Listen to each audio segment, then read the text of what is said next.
Hi, this is Noel Salas for the Surfboard Empire.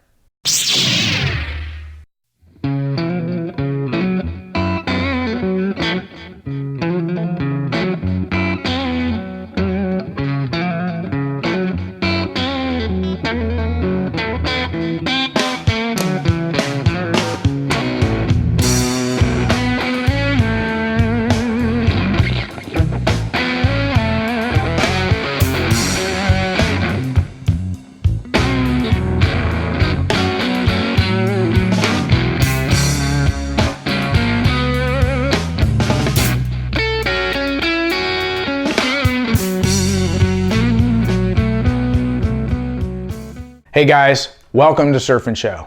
I'm Noel Salas, and today's surfboard review is on the Neckbeard 2 by Channel Islands Surfboards. Now this is a pro model for Dane Reynolds, and the original Neckbeard came out in 2009. Now what inspired the making of the Neckbeard 2 is Stab's new film featuring Dane called the Electric Acid Board Test.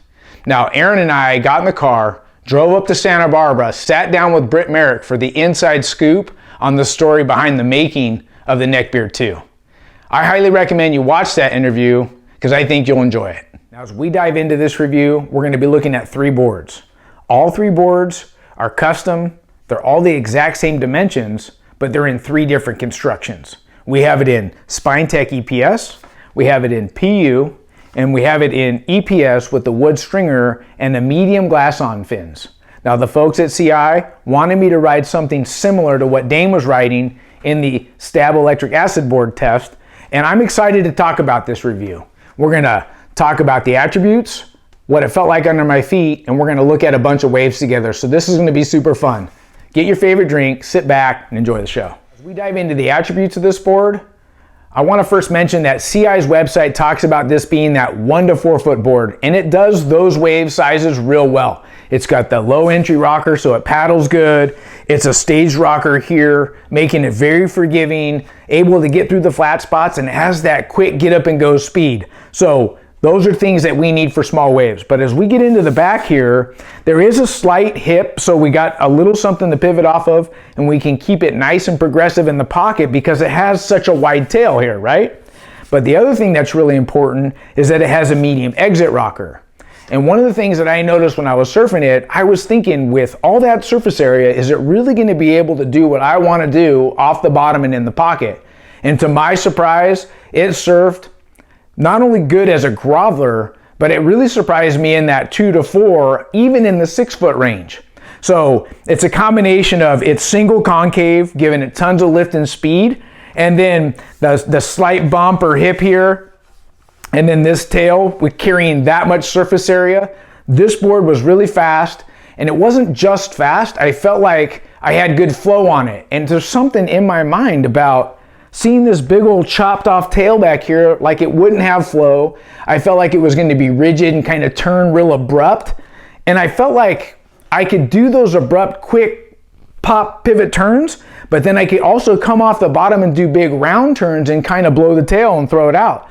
So the board really surprised me, and I think the attributes of this board, yeah, it shines in 1 to 4, but I rode this board in well overhead surf, and it surprised me there too, and we're going to talk about that in a little bit. Now I want to talk about the three different constructions and what they feel like under my feet.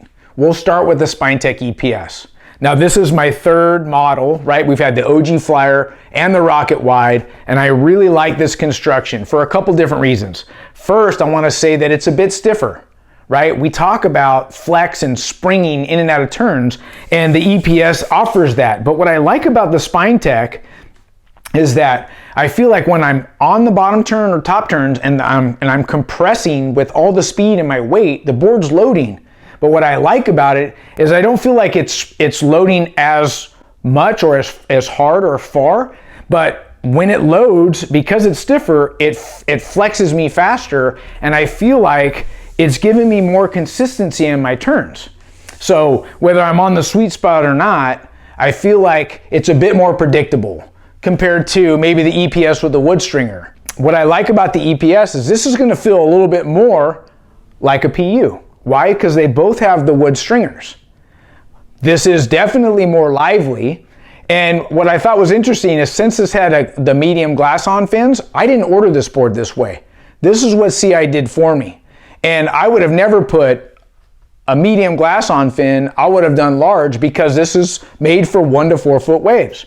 But what I like about this particular board is with these fins being glass on and it doesn't have fin boxes, I felt like this board had more flex in the tail than the Spine-Tek did.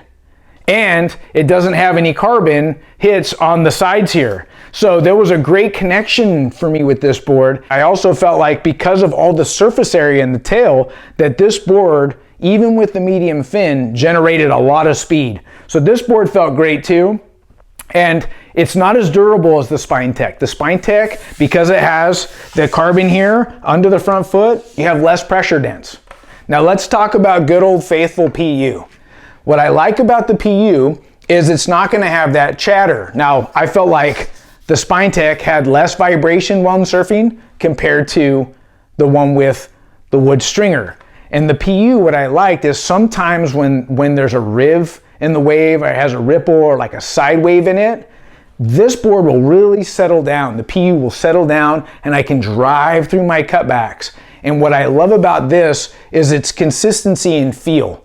Like for me, I've been riding PUs my whole life. So to get on something like this, it's like, this feels like home to me. Now I've been riding a lot of EPS lately and I really enjoy the extra spring and pop. And when I put fins in this board, I tried to compare all 3 boards with medium fins. And I could not get the pop out of the PU to give me the speed and out of turns. So I really felt like a medium fin in the PU did not have the pop, it did not have the spice in the turns, so I put a large fin in that, and that felt a lot better. Now I want to talk about the fins I chose. Since the folks at CI glassed on a medium fin with the Merrick template, I kind of felt like that dictated to us what we were going to use for the rest of the show in these 2 boards. And I'm good with that. This is a great fin template for me. It suits my surfing style. I like to carve a lot. So if we're looking at it, it's got that rake, right? So good carving, a narrow tip so you can get good release. And then the center fin's a little bit smaller and that's gonna keep the board nice and loose and playful. So I'm good with that. So what I did on the Spine-Tek, since they're both EPS, I wanted to use a medium fin as much as I could. So I started with the AM1 honeycomb medium flex pattern fin, and it felt great. But every time I go to grab the Spine-Tek to surf, because it's this board's turn, the waves were well overhead. And I initially wanted to just grab a large fin because I'm looking for a little bit more fin depth in the water, right? That'll give me more hold. Instead of doing that, I thought that won't be fair to this board. So I grabbed a different construction and I grabbed the Tek Flex. Now this is in the Control series, it's got less flex and more hold, so I'm going to get better consistency in my turns. And I thought, okay, let's test this and see if we're going to get that hold we're looking for. And to my surprise, I was shocked not only how good the fin held, but also how good the Neckbeard 2 held out there. Now, the reason I have all these fins out here is because both FCS and Futures have a bunch of different constructions. So if you want to generate speed, I like that Futures has this new one. It's a beta fin and it's a Vapor Core series. This is speed generating, flat foil. It's got some flex, waves 1 to 3 feet. This is a great fin. It's sold out right now, but this is coming. I highly recommend it. I like it. They also make it in the black stick. This is the AM1, right? V2 foil, so it's a little bit different. Also a speed generating fin.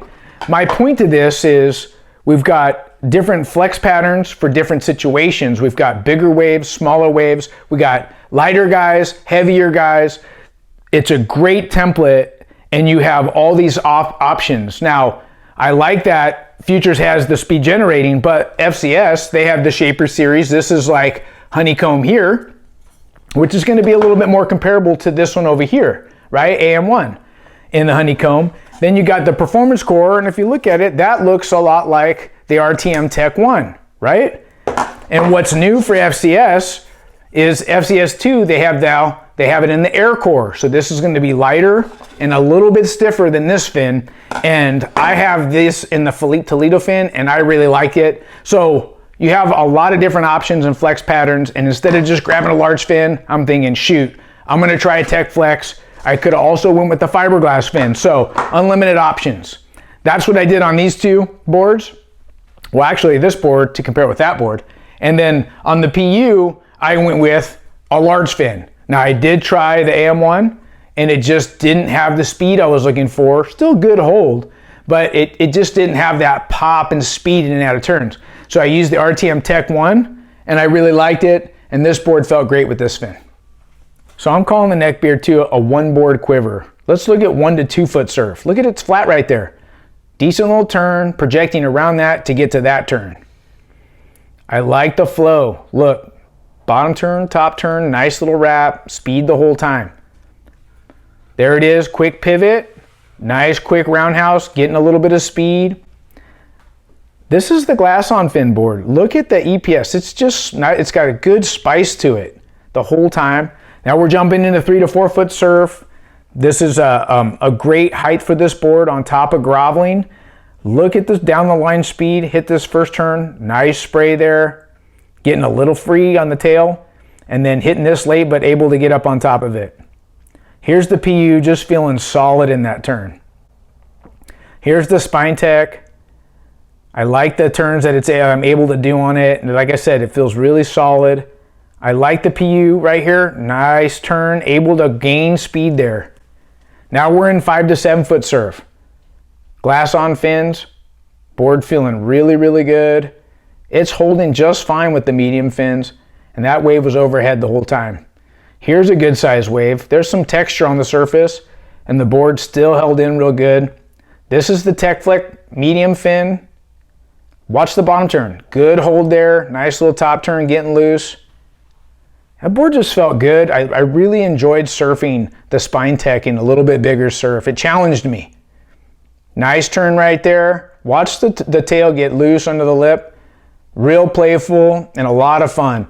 That's one thing I really like about this board. I believe it can handle bigger surf. So you get down there, you're wishing you had maybe a Fever or an OG Fly or something with a little bit more rocker.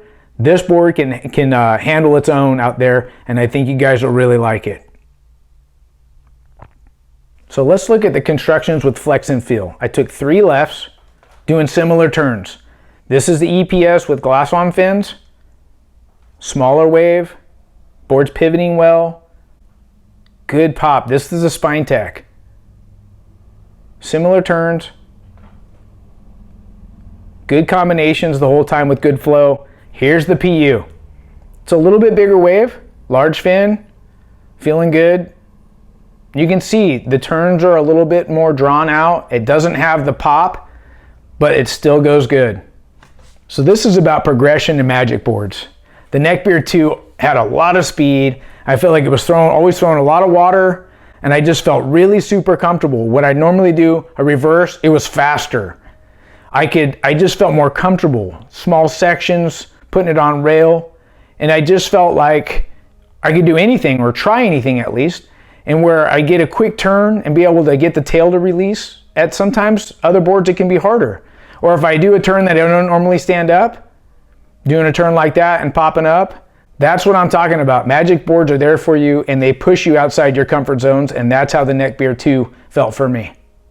So where does the Neckbeard 2 fit in a quiver? I believe it does 1 to 4 real well. I believe it'll do up to 6 foot, and a little bit above that after thorough testing very well also. So this is that one board quiver for me, and I highly recommend it as a groveler, a daily driver, even a high performance shortboard for intermediate all the way to advanced levels.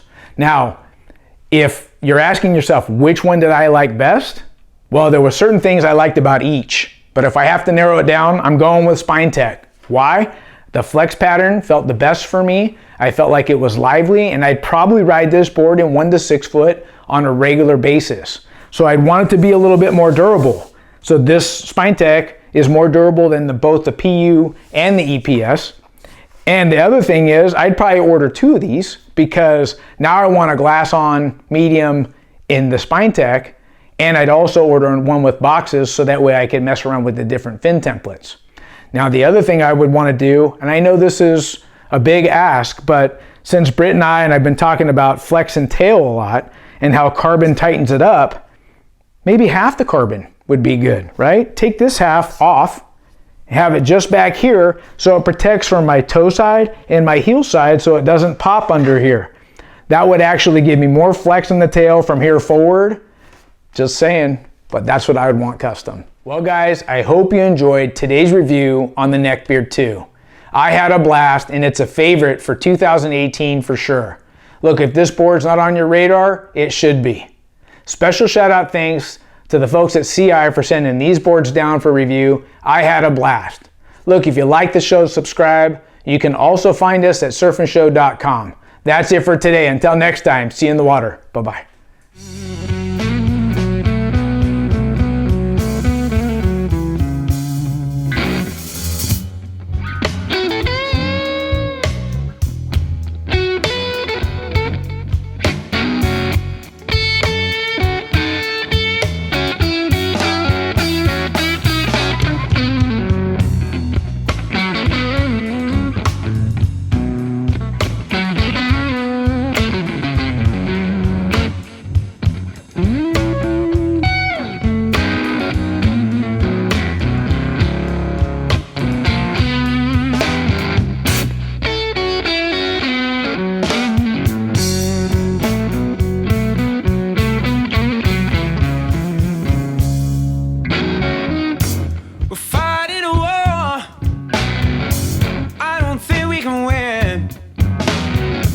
But it's a good thing, baby.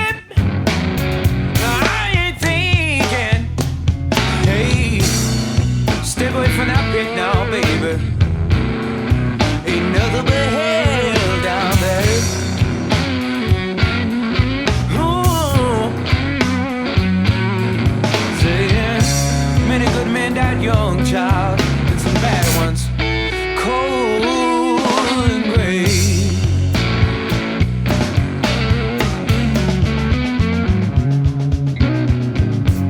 You can say what you want it, you can go where you please.